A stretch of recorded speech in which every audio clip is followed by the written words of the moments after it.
सुंदरी के स्थान पर जल क्यों चढ़ाया जाता है? क्योंकि भगवान शंकर की सबसे छोटी लड़की जो है वो अशोक सुंदरी है। और ये जो छोटी लड़की है अशोक सुंदरी, ये नारी को अखंड सौभाग्यता का वर प्रदान करती है। कौन सी नारी को? किस नारी को अखंड सौभाग्यता देती है? तो महाराज शास्त्र कहता है, जिस नारी के भाग्य में लिखा होता है कि इसको वैधव्य होना है, इसके पति को समाप्त होना है, अगर वो नारी अशोक सुंदरी वाली जगह पर जल चढ़ा देती है तो पति पर अगर काल भी मंडरा रहा होता है तो मां अशोक सुंदरी महाकाल से कहकर काल को टाल देती है। वो अशोक सुंदरी का ध्यान लगाकर सुनना। हरतालिका तीज शिव महापुराण की कथा ही नहीं, आप जो तीज करते हो, हरियाली करो चाहे सातुड़ी करो, उस तीज की महत्वता क्या है? इन तीनों की जो अर्धांगिनियां, ब्रह्मणी, लक्ष्मी और पार्वती, इन तीनों ने तप कर साधना कर ब्रह्मदेव को, भगवान विष्णु को और भगवान शंकर को प्राप्त किया। और तीनों ने प्राप्त कर तीनों देवताओं से वर मांगा कि वर हमको ऐसा दीजिए कि हमारे तप साधना का फल नारी को तीज के दिन प्राप्त हो जाए।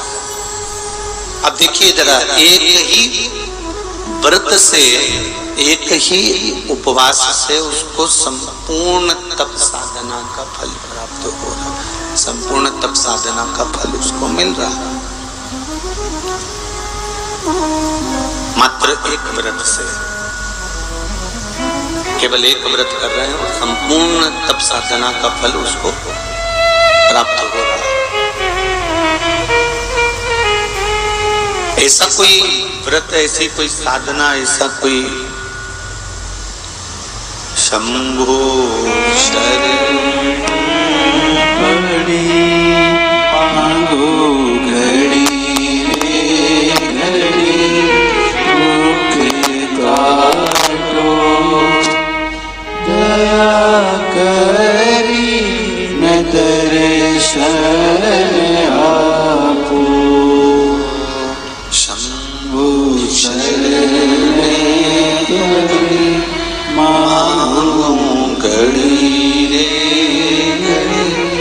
दुख काटो दया करी न दर्शन आपो दया करी न दर्शन आपो। तो ब्रह्मणी ने ब्रह्मदेव से मांगा, लक्ष्मी जी ने भगवान विष्णु से मांगा, पार्वती जी ने भगवान शिव से मांगा कि ऐसा वर दे दीजिए जिस वर से एक ही व्रत करने से संपूर्ण फल की प्राप्ति हो जाए, संपूर्ण फल मिल जाए। ऐसा एक व्रत का फल दे दीजिए, मात्र एक व्रत का। अब देखिए, हरियाली तीज करने वाली माताएं थोड़ा ध्यान से सुनना।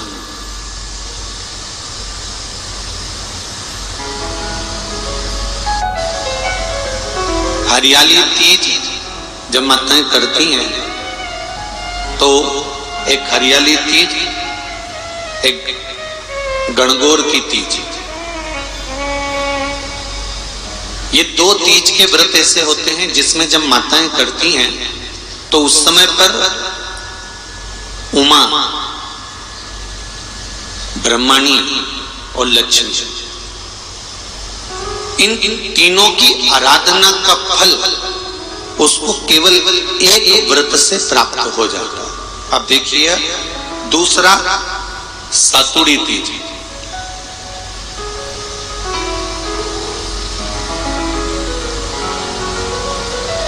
इसमें उमा और महेश्वर, उमा और महेश, ब्रह्मणी और लक्ष्मी, इन चार के व्रत तप का फल एक साथ सातुड़ी तीज के दिन प्राप्त हो जाता। अब वही खाती है हरतालिका तीज। आप लोग करते हो हरतालिका? यहाँ लोग करते कि नहीं करते? करते हैं यहाँ पे हरतालिका? कौन कौन करता है? जरा हाथ उठाओ तो जरा। अरे सभी करते हो, रखो रखो, बहुत बढ़िया, बहुत अच्छी बात। एक आती है हरतालिका तीज।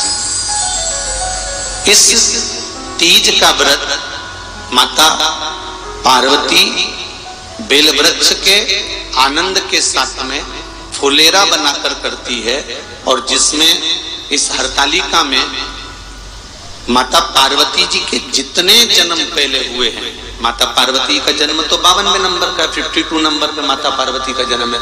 इससे पहले तो माता के 51 जन्म पहले हो चुके हैं, 51 जन्म माता पार्वती का पहले हो चुके हैं। तो वो जितने जन्म माता पार्वती पूर्व में ले चुकी हैं, ब्रह्माणी जितनी बार ब्रह्मदेव के साथ में विराजमान हो चुकी हैं, इंद्राणी जितनी बार इंद्र के साथ विराजमान हो चुकी हैं, और लक्ष्मी चाहे वो राधा के रूप में हो, चाहे वो रुक्मिणी के रूप में हो, चाहे वो सत्यभामा के रूप में हो, चाहे वो यमुना के रूप में हो, चाहे वो गंगा के रूप में हो, जितनी बार माता लक्ष्मी ने रूप धारण करे हैं वो सब रूप में, और माता पार्वती अपने सारे रूप में, ब्रह्मणी अपने सारे रूप में, लक्ष्मी अपने सारे रूप में इस हरतालिका तीज के व्रत को करने के लिए आतुर रहती हैं। और इस व्रत को कर एक दिन में ही संपूर्ण विश्व का जितना तप है, साधना है, उपवास है, सबका फल एक साथ एकत्रित कर लेती हैं, केवल एक व्रत में, हरतालिका तीज। अब एक बात ध्यान से सुनिएगा, सारे व्रत,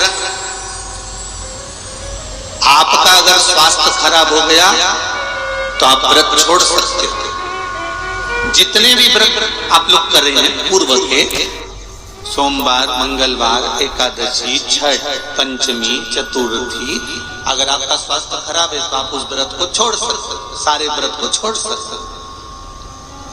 पर तीज का जो व्रत होता है, हरतालिका जो व्रत होता है, ये व्रत एक बार लेने के बाद जब प्राण छूटते हैं तभी ये व्रत समाप्त होता है, अन्यथा बीच में ये व्रत समाप्त नहीं।